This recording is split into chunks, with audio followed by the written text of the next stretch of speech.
As fontes dessas histórias estão na descrição do vídeo.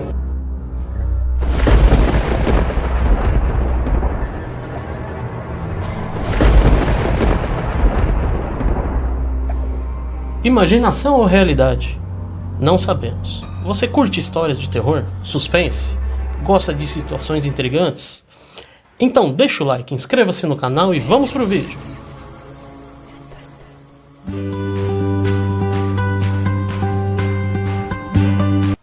Curiosidade.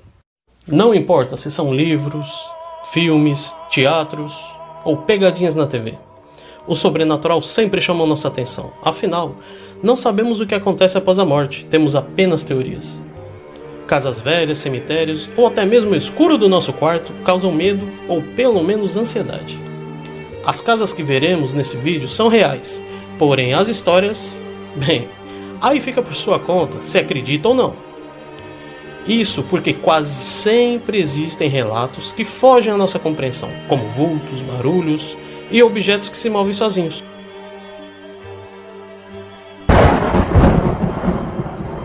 Casa 1. Castelinho da Ruapa, em São Paulo.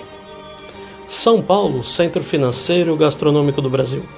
Lugar de negócios, compras, onde você encontra de tudo, de A a Z. É nessa grande cidade que se encontra o chamado Castelinho da Ruapa. Localizado na Rua APA, obviamente, no bairro Campos Elíseos. É um imóvel antigo, acinzentado, com uma aparência que dá medo. Esse imóvel possui uma triste e trágica história familiar. É dessa forma que alimenta a nossa imaginação. Isso faz com que, dentre os imóveis históricos em São Paulo, ele seja um dos que mais chama a atenção. Em 1937, o Castelinho foi palco de uma tragédia familiar. É isso aí, galera. Após uma discussão entre dois irmãos, Álvaro e Armando, eles acabaram numa troca de tiros. Porém, um pouco antes, a mãe dos dois tentou separar eles, apartar a briga. Um apontando a arma para o outro, iniciaram a troca de tiros. E os três acabaram falecendo. Após anos de polêmica, uma nova lei federal, feita pelo governo Getúlio Vargas, iria impedir que parentes herdassem o imóvel. Assim, o Castelinho seria repassado ao governo federal. Anos mais tarde, essa lei foi revogada, porém parentes da senhora Maria Cândida e dos dois irmãos jamais iriam retomar o imóvel. Já foi abrigo de usuários de droga, depósitos de sucata, e mais recente serviu de sede para uma ONG. Vizinhos relatam que nada dá certo no lugar e que o imóvel teria sido amaldiçoado pelo dono que causou a tragédia. Pois desde então, todos que passaram a noite no local dizem ter presenciado coisas assustadoras. O comediante Anquito, um dos 5 nomes das chanchadas, morou no Castelinho em 1944. E falou que era comum à noite ouvir pessoas nas escadas, portas, janelas a se abrirem e pela manhã encontrar torneiras abertas. As mesmas torneiras que ele garante que estavam fechadas à noite. Logo após a sua mudança, morou uma outra família no local, por cerca de 20 anos, que também falavam aos vizinhos o fato de escutarem barulhos e passos. Maria Eulina, fundadora do Clube de Mães do Brasil, também relatou eventos sobrenaturais, como a presença de um rapaz dentro do castelinho, além de sentir uma forte energia negativa, que dificulta conseguir interessados em restaurá-lo. Porém, tudo começou a mudar em 2015, quando foi assinado um convênio, onde no início de 2017 o imóvel foi entregue e restaurado. Casa 2. Mansão Reitoria Borley, na Inglaterra. Uma propriedade antiga no condado de Essex. Essa é a Reitoria Borley, na Inglaterra, marcando a época como um dos mais notórios casos paranormais ingleses. Harry Price se tornou o mais conhecido caçador de fantasmas de sua época. Os detalhes da forma de trabalhar de Price ficaram estabelecidos como o modus operandi de investigações dessa natureza dali em diante. Ou seja, ele virou um exemplo e suas técnicas e forma de agir virou um tipo de regra nesse serviço. Muitas observações de Price sobre a reitoria foram obtidas através de experiências vividas no local, como escutar sons de sinos, batidas e objetos flutuando pelo ambiente. O investigador coletou vários testemunhos de ex-inquilinos da casa, falou com vizinhos e moradores da redondeza, que fizeram vários relatos sobre a reitoria maldita. Para passar mais tempo no local, Price locou o imóvel por cerca de 1 ano. Obcecado pela investigação, ele chegou a anunciar em jornais que estava à procura de pesquisadores paranormais. Mais de 40 voluntários responderam ao anúncio do jornal. Devido aos relatórios que Price fez para cada um dos participantes, o resultado foram 2 livros, que se tornaram referência para futuras investigações paranormais. A pequena paróquia de Burley está localizada em uma região pouco povoada, perto da costa leste da Inglaterra. A crônica se inicia em 1362, quando Eduardo III concedeu terras da propriedade aos monges para que construíssem um mosteiro. Séculos depois, quando Henrique VIII baniu as ordens monásticas, a propriedade foi confiscada e os religiosos expulsos. A posse foi transferida para a família Waldegrave, que transformou o prédio no escritório administrativo da paróquia local. Entre 1862 e 1892, o parente dos Waldegraves se tornou reitor da Burley. 1 ano depois sua nomeação, ele deu início à expansão da reitoria e construção de novos anexos, apesar das advertências dos moradores locais. A construção se espalhou sobre um antigo cemitério, usado pelos monges, local que muitos acreditavam ser assombrado. O seu filho, reverendo A.J.F. Bull, o sucedeu na reitoria e ficou nela até o fim de sua vida em 1927. A reitoria ficou vaga até outubro de 1928, quando o reverendo Guy Smith foi nomeado para o cargo. No entanto, ele deixou a reitoria apenas 1 ano depois, atormentado segundo os rumores por fantasmas. A família Bull não foram os únicos que tiveram essas experiências sobrenaturais por dentro dos portões da reitoria. Fred Cartwright, um carpinteiro, relatou ter visto uma freira fantasma pelo menos 4 vezes durante sua entrevista a Price. E esse e muitos outros fatos ocorreram na propriedade. Casa 3, Amityville. Amityville é uma pequena cidade norte-americana localizada a alguns quilômetros de Nova York. Ela ficou conhecida pela Casa Assombrada História, que leva o mesmo nome da cidade. Em 1974, integrantes da família DeFeo foram assassinados enquanto dormiam. O filho mais velho, Ronald DeFeo, chamou a polícia e acabou condenado pelos crimes. Nunca se sabe o real motivo de Ronald Jr. ter assassinado sua família a sangue frio. Às 3h15 da manhã, ele disse à polícia que as vozes que escutava dentro da casa ordenavam o assassinato de sua família. Outras fontes indicam que Ronald Jr. usava drogas e tinha transtorno afetivo bipolar. Na madrugada de 13 de novembro de 1974, às 3h15 da manhã, Ronald Jr.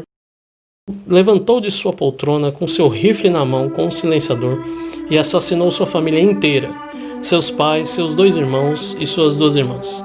Todos eles foram assassinados de bruços com um tiro nas costas. As vítimas eram o negociante de carros Ronald DeFeo, 43 anos, Louis DeFeo, 42 anos e 4 de seus filhos, Dawn, 18 anos, Allison, 13 anos, Mark, 12 anos e John Matthew, 9 anos. Todos tinham sido baleados. A família DeFeo ocupava o endereço número 112 da Ocean Avenue desde que compraram em 1965. Todos os dias, por volta das 3h15 da manhã, Ronald DeFeo Jr.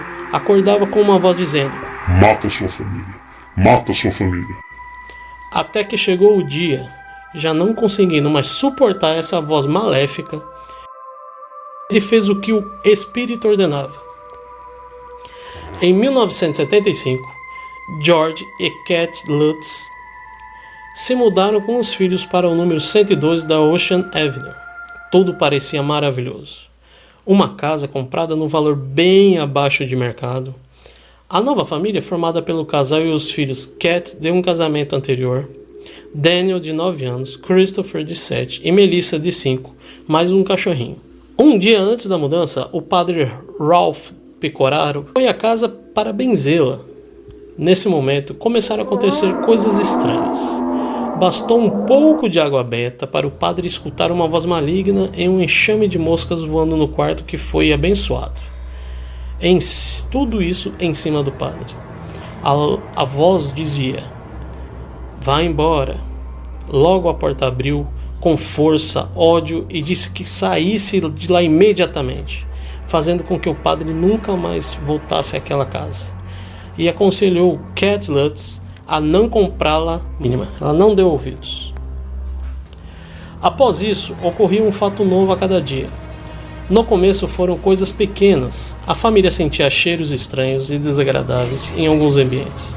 Certas partes da casa eram muito geladas em lugares que não possuíam corrente de vento. Muitas moscas invadiam a casa, mesmo no inverno. Em um momento, quando estava sozinha, Cat escutou uma janela abrindo, fechando. As coisas começaram a piorar quando Missy, apelido de Melissa, começou a falar sobre um amiguinho imaginário que se chamava Judy. De acordo com os desenhos feitos pela menina, era uma criatura parecida com um porco, com olhos vermelhos e brilhantes. Na noite de Natal, George estava trancando a casa de barcos no quintal e, quando olhou para casa em uma janela, viu Missy e Judy atrás da menina. Quando subiu correndo, encontrou-a dormindo na cama, com a cadeira de balanço ao seu lado, se mexendo para frente e para trás, bem devagar. De acordo com o casal, eles também observavam uma gosma verde descendo pelas paredes e fechadura do quarto de brincar. Mais nojento que assustador.